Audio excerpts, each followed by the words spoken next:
to me, the white fella law doesn't work to prevent crime. It works when crime prevention fails. But the black fella law is quite different. And I guess I come from a medical background. Hospitals don't keep people healthy. Hospital is when everything else fails. Similarly, the legal system doesn't prevent crime. The legal system is when people don't have what they need to live healthily, live in a legal way, and they commit crime. So if we have a society where people have what they need, they have identity, they have culture, they have language, they have food, they have relationships, they have shelter, then we will not see crime. Same way we won't see illness. So I guess I'm wanting to see what the panel thinks about this completely different role for white man law from black man law.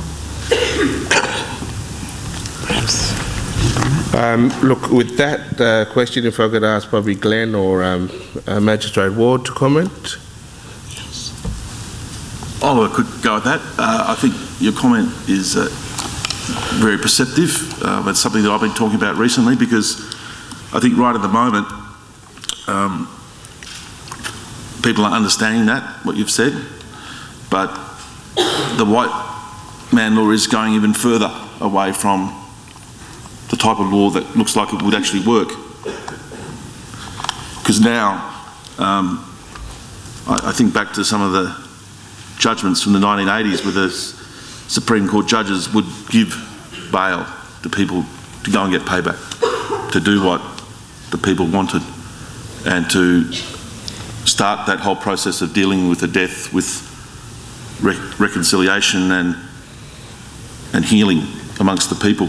But they don't do that anymore. There's now judgments that say that's not to happen. And in Katherine the other week, there was one Warlpiri woman charged with murder, and the magistrate said no bail.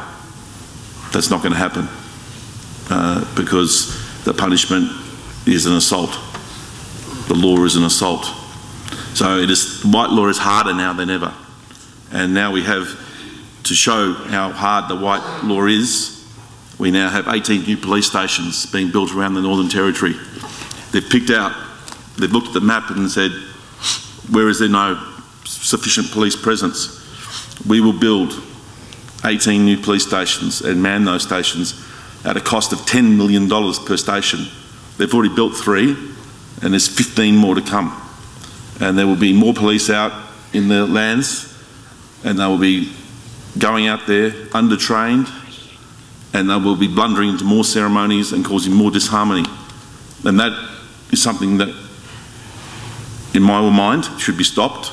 Those police stations shouldn't be built. And the other, what white law is doing now is saying, we don't want any of this black law. We want to exterminate it. It's a strong word, but that's what's happening. And at the same time, there's 18 new police stations at $10 million a pop being built. They're talking of building a $350 million new jail in Darwin to house 1,000 people. That's the housing for Aboriginal people. That is the real housing for Aboriginal people, will be jail, not... They've already built 3 police stations in the Northern Territory. They haven't built one house for anybody who's not a policeman. And that is what's going to happen. At the end of the intervention, there'll be 18 $10 million police stations out there and a new jail. We'll see how many houses get built, or schools, or all those things that will maybe prevent something. It's not going to happen. The money will run out. And sorry if I sound a bit strong about this, but it's the wrong way, and that's what's up. But that's all the plan now. And what we saw in that documentary, which I say was a very strong piece, part of that documentary was about blundering into things. We've been speaking to the police and saying, how do you train your police to go out there? 6 weeks of training, 2 hours for Aboriginal culture. What we're trying to force look, I better stop now, but just one quick example. At Nooka, a couple of, maybe 2 years ago now, one of the elders was intervening in a fight, trying to help police stop a fight. The next morning, the The Territory Response Unit was dispatched to Nooka to arrest that man. He was arrested. Charges were laid against him, they all failed.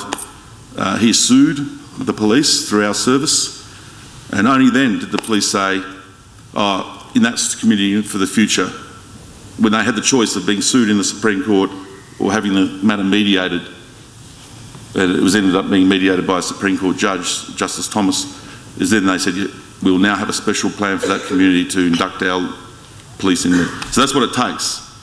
It takes use of white law to try and change that white mentality. But at the moment, I'm very pessimistic about anything positive happening.